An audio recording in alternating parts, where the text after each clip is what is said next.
Welcome to The Roofer Show with your host, Dave Sullivan. You found the podcast that helps roofing contractors grow their businesses, make more money, and have more free time. Hey everybody, what's up? Welcome to the Roofer Show podcast, the place to be if you want to grow a more profitable roofing business. I am your host, Dave Sullivan, the roofer coach, and with me today is Paul Sanneman, and he is from Contractors Staffing Source. And this is a huge problem that we have in the industry. How do we find good people? So we're going to really get into that, and we're going to find out. So Paul, why don't you give us a little background, a little quick summary on what you do? Okay, well, I've been coaching for 50 years. Makes me an old guy, right? I think I worked like 2,000 companies, right? Here we are together. A coach is somebody that borrows your watch to tell you what time it is. I'm sure you've heard that. So, you don't know what time it is a valuable service. So I've worked with thousands of literally companies over the years. And what happened probably 4 or 5 years ago, I could take a company from, million to 10 million, but it doesn't do any good if you can't find the people, right? And so my first idea was, well, I will find all the best, software assessments, applicant tracking systems and give it to my clients, let them do it. Did not work. They totally screwed that. I said, okay, fine, I'll do it. And then I put a guy in my garage and I said, okay, I want you to use all these cool processes to find my coaching clients' employees. Okay. Fast forward 4 years or so. We have hired almost 2,000 to 3,000 people in the last 4 or 5 years. We run 6,000 to 7,000 applicants a week. Any given day, we have 400 or 500 job postings. We're everywhere in the US and Canada. The good news, the last 2,000 or 3,000 people we hired, 95% of them worked out. So I figured out a way to actually do this and make it work. And our model's a little different. We charge a monthly fee versus the percentage of the first year's salary. And a client came to me yesterday, actually said, boy, I made a big mistake. He said, I hired a standard recruiter, right? It cost me $16,000 for each salesperson I hired. Yep. You cost me $16,000 a year, and they both showed up in your system. I've done that. I've paid big money for people, and for the most part, it didn't work out. And Right. I don't think they did the thorough job. I love the way your process and how you ensure hiring the right people. So let's jump into that. How do we do it? I mean, how do we find the right people? I've learned something after hiring 2,000 or 3,000 people, right? Especially on construction, what works, what doesn't work. And so, our keys, we do a lot of offshore labor, a lot of AI. We were able to automate a lot of this stuff. The only people that really don't like us are HR people because we do it way faster and better cheaper than they do. So once you have an HR person that have like 400 or 500 employees, they don't hire us. But if you're between 5 employees and 50, we're a killer match because we're like a fractional HR department. So this is what if you want to do it yourself, I will show you how to do it. I'll tell you right now, this is how we do it. You can do it on your own. These are the steps. Okay. And AI will help, but it won't do all of it. So first you write a job ad. It's an ad, dude. It is not a job posting. It's not like looking for a roofer, please apply. Does your job suck? Do you hate your boss? Right? Are you tired of breaking your back and not getting paid for it? Blah, blah, blah, right? So it's an ad. The purpose of an ad is to get somebody to quit their job and come to work for you. Right. So you got to write a killer ad, all right? It's not... Paul, just to jump in real quick. I think that's a really important point is that people say, oh, there's no good people out there. Well, there are good people. They're just not working for you. And this is something. Right. I've hired 2,000 or 3,000. They came from someplace, right? Right. I use the Walmart example, right? There's a local drugstore downtown, a supermarket. Nobody's here. We can't find anybody. All the kids suck. Nobody wants to work. They open a Walmart, a mile and a half out of town. They come up with 400 people somewhere, right? Same. They just are better at it, right? Yep. So it isn't that there's no people out. It's just that you suck at doing it. Pardon my French, but it's true. I agree. So write a killer job ad. The job has to get somebody to quit their job and come to work for you. You don't want to hire anybody that doesn't already have a job. Trust me, especially in this market. So number one, killer job ad. Number two, post it everywhere. This isn't an ad on Indeed and you're done. When we post it, it goes to 100 job boards. It goes to LinkedIn, Facebook. It goes to everywhere it can possibly go. Now, there's another model where you actually advertise on Facebook, which costs money. But if you use organically, you know what you're doing. 99% of the people we work with, we get organic to work unless they're in the middle of nowhere and not offering any good money. So you post the ad everywhere, okay? The next one. This is the one that kills it, right? It's speed to lead. I'm sure you see that in roofing, right? So every day. We respond in real time. So we respond to 7,000 applicants a week in real time.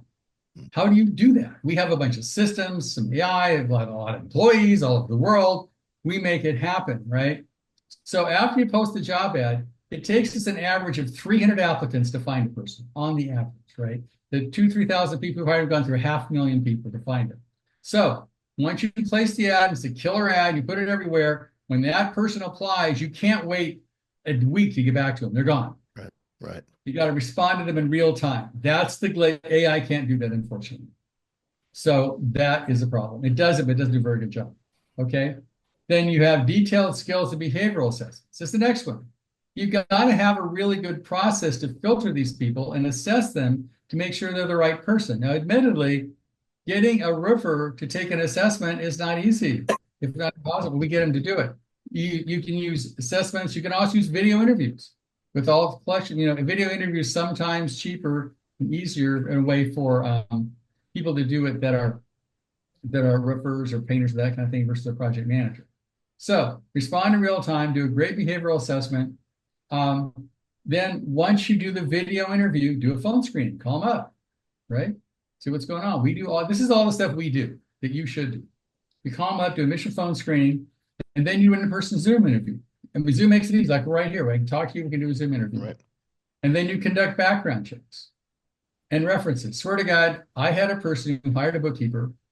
She embezzled him. He called in the DA, and the DA said, you realize the last 3 jobs she got fired for, she embezzled the employer? Yep. Did you even look? Every day it happens. Yeah. Call references. Make a competitive job offer. You're getting the guy to quit or woman to quit their job. If it's not significant enough as far as where they're going to work, why they're going to work for you, and why they should quit their job, it's not going to work. And it has to do with money and environment, okay? And then have an onboarding procedure that works. Actually go through the onboarding procedure and show them, how step to step how they get going. So if you want to, Dave, I can sort of go through our process and how we do the very similar thing. First, into the AI thing. This is always, people look at this and go, oh my God, this is amazing. Okay, so I'm gonna share my screen. Let me go here really quick and put a new thing open.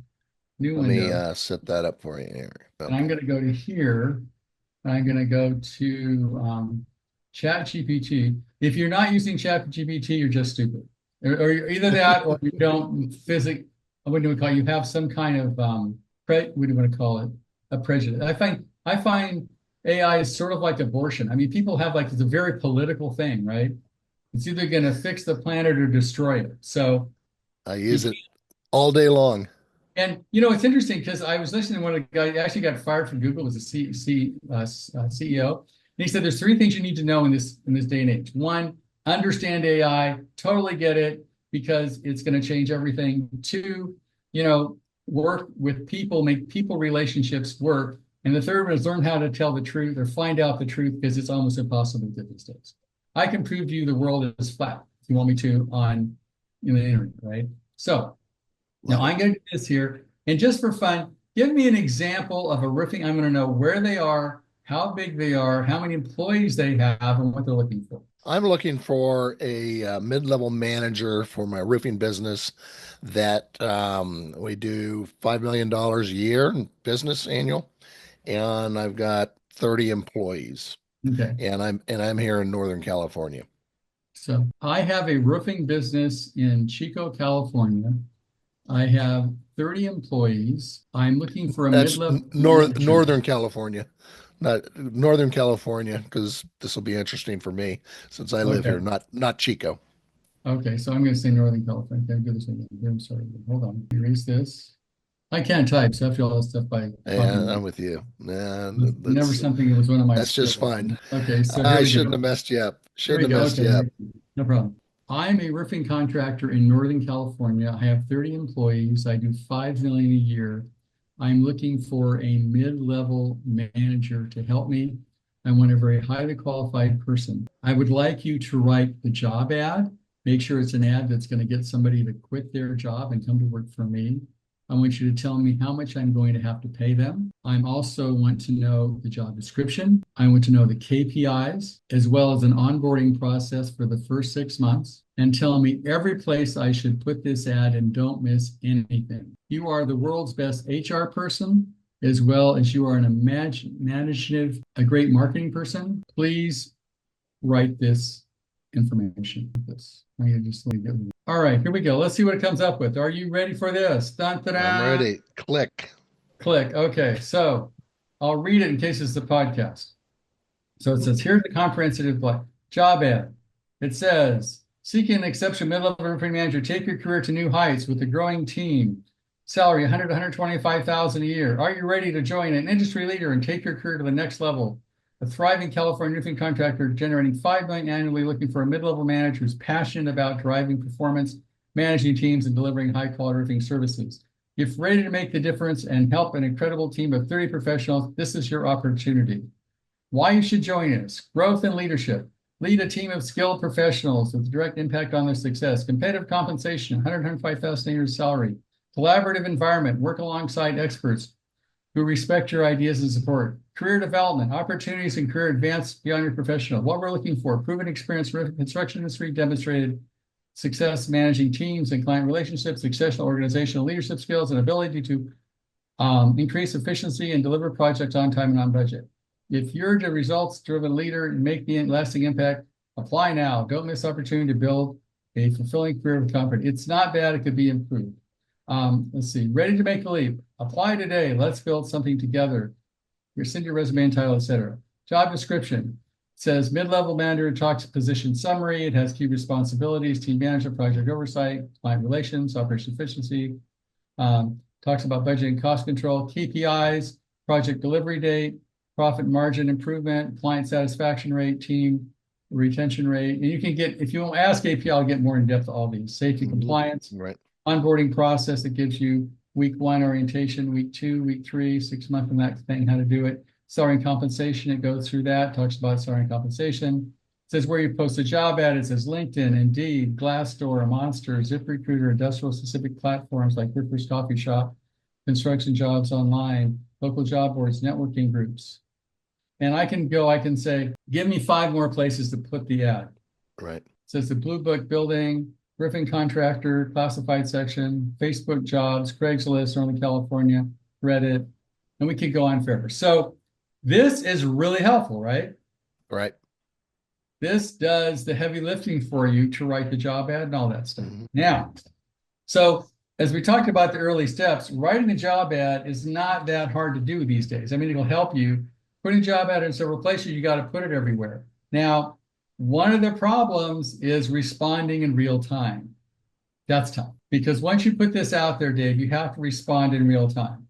That sometimes is a deal breaker, and that's why we have a lot of clients, because the owner of the company is not going to call 50 people back the instant they call him. It's just not going to happen, right?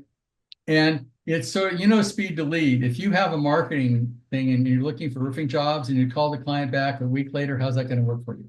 Right. Exactly. It's not going to work. So this is the glitch that messes most people up, is speed to lead. You got to get back in real time. Also the assessment part. Let me show you our assessment. Can I do that real quick? Yep, please. So let me show you. You know what I like about this, the way that it's set up? It really gives the contractor, if you're going to do it yourself, at least do this, because it goes through the whole process where, from onboarding, the questions you should be asking, the KPIs that you want to see, and you can tweak this around and have them write it again and again and again. So as far as, coming up with the right ad and that kind of stuff, I don't think you can probably do it. We use a lot of the stuff ourselves, right? So it's not like, we use the same, we're better at than you are because we, place 500 job ads a day. But you can work on and get that to happen. But the responding real time is a glitch. The other thing is going to be, I'm going to put in our ATS here. So I'm going to say, this is our applicant tracking system. This is something you need, either use ours or, somebody's. I found this on the web. in an applicant tracking system, what it will do, it does a lot of the work for you. So this is ours. So we place it in here. It goes to 100 job boards. Any place the ad can possibly go, it goes in real time. All right. And then we respond in real time. So that's the first, place the ad, write the ad, get it out there, respond in real time. Then you've got to do an assessment. This is our assessment. I'll give you an example of somebody that we actually hired. There's a lot of assessments out there, but having the assessment and knowing how to read it are two different skills. I mean, you can own a computer, but do you know how to run it? Right. So Right. There's one, which is the assessment, which is an instrument. And there's a lot of instruments out there. We have one we particularly prefer, and we've developed ourselves, but you've got to know how to read it. So if you're not good at reading assessments, the assessment's sort of useless, right? Because you don't know what it's telling you. So this is our assessment. We'll go through it really quickly. So it talks about several things. It's an in-depth psychological assessment.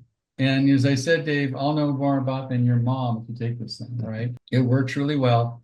And the key to an assessment is you need to find everything you need to know about the person to make it work, okay?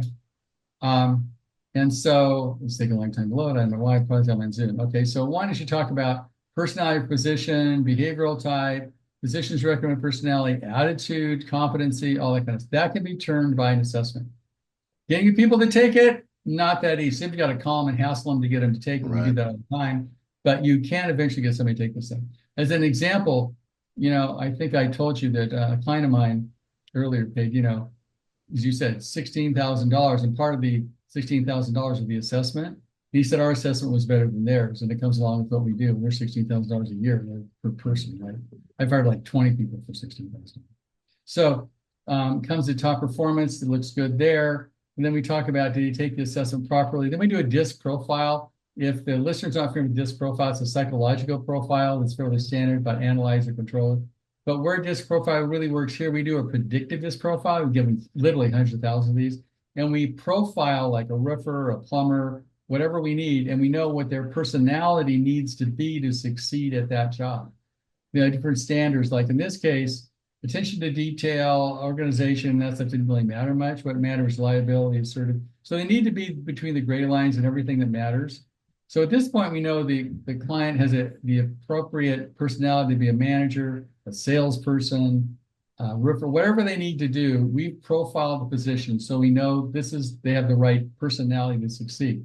Second thing is who they are as a person. This is stuff you can't fix. Who they are is way more important than what they know. You can fix what they know, you can't fix who they are. Whether it's past lives, who knows what it is, how we get, their parents, whatever, you can't fix it. So this is, are they critical? Are they negative? Do they blame others? Are they honest? Are they supportive? You can't fix this stuff. Low is good, high is bad. If you click on any of the gray bars in the assessment, it'll tell you what it is, what is not. Here's other questions for going a little deeper on honesty. Let's ask this question for you, Dave. How important is to support your boss? Hopefully say it is. Hypothetical situation. Let's say your boss asks you to tell the customer the product will be delivered in 2 weeks. It's 4 weeks. The boss knows it's 4 weeks. Dave, what are you going to do? I can't read that, so that I was following along. Yeah, you're stuck. So you're gonna lie? Sorry. Support your boss. You're going to tell the truth. You're going to tell the truth. Right. Some people would lie to support their boss, which is the wrong answer because that means their truth telling is circumstantial, which is a bad thing. Okay. Those are the kind of questions that get at who they are as a person. Then we have emotional competency, general competency, that kind of thing. He did well in all those. We do overall, he did fine. People traits like confidence, fear. I know more about your mom if you take this thing. Initiative, all this test, it's really important. Logic traits, how smart is the guy? Discernment, draw conclusions, unusual logic, mechanical skills. So at the end of all this, we pretty much know he has the right personality, the right intelligence, the right integrity to the job. But there's some things we cannot ask. How old are you? What do you look like? How's your English? So to do that, we do an interview. This is a sample of a video interview, somebody that came to work for us. I just play a couple seconds of it here. So first of all, I just want to say that the main thing for me is having a positive impact in the world. So between the assessment, the video interview, we do background checks, we do reference checks. That's why I've hired 2,000 people and finding 5% of them worked out. This is why the construction industry, half of them work out and half of them don't because they suck at it. So that's pretty much what we do. So again, this is a system, Dave. There's just follow these procedures, write the great ad, post it, respond in real time, which is not easy, do a great assessment, do screening, do Zoom interviews, conduct background checks, build references. You can do all this yourself, or you can hire us to do it for a fraction of that cost. Right. It's up to you, but you got to do it. I agree. This is why we have a revolving door in this industry. We're, and I tell contractors, particularly the first hire they make, it's never going to work out. They hire a sales guy, is usually what their first hire is going to be. And they don't ask any of these questions. It's, can you sell? Oh, this guy was selling, God's gift of roofing. Well, so is everybody, and you don't check this out. You don't check the personality out. And I agree. I believe you hire for character because you can train skills, but you cannot teach someone to have a strong character. And be a good person. That's so. I would say for people listening to this podcast, they got two choices. Do all this your own. No, three actually. Don't do anything. You just deal with it. Do it all yourself, and good luck with getting back in real time, but you can do that. Or hire someone like us, and we can do it. For $1,500 a month, I'll find all the people you want. It's just not worth your time. My guess is you don't do your own taxes. You probably don't fix your own car. And, we've come to an age where it's good to hire an expert, like hiring you to do a fractional CFO thing. It just makes sense because as a small business, you can't afford an HR department. It's just not going to work. Well, they don't understand the investment because if you hire the wrong person, the cost of doing that, you've got a guy in there 6 months, let's say, and he was just not right for the job. And you're kind of, I hate to get rid of him, but, there's a warm body here. The cost to rehire and go through that is astronomical. I think I've done statistics, an average of $50,000 for hiring them. It's a stupid number. That pays for us for 3 years. And to me, I guess I'm pretty sure you should be recruiting all the time. Use somebody who knows what they're doing like us, outsource it. It works way better. But, some contractors are stubborn. They do it themselves and do it, per person. And unfortunately, they get to suffer the consequences. So I just want to give them another alternative and tell them what they need to do. Contractors stubborn? I didn't know that. So a bit. Well, Paul, that is great information, and this is something that everybody needs. I've placed a couple of guys with you, and it's worked out great for them. So I really appreciate you coming on. Give us a little. How can we get in touch with you? Well, just go. Sounds great. Contractorstaffingsource.com. Book an appointment with me. I'll be happy to talk to you. My phone number is 415-599-9006. I'm in Hawaii. Just give me some time. My personal email is paul@paulsanneman.com. Feel free to use that. Or go to the website, Contractor Staffing Source, and set up an appointment with me. And I will discuss this with you. I'm doing this for a long time and tell you what you need and don't need. Then you can have enough information to make the right decision. Awesome. Well, I appreciate it. It's good to see you again, and we'll keep in touch. Thank you. Thanks a lot. I appreciate it.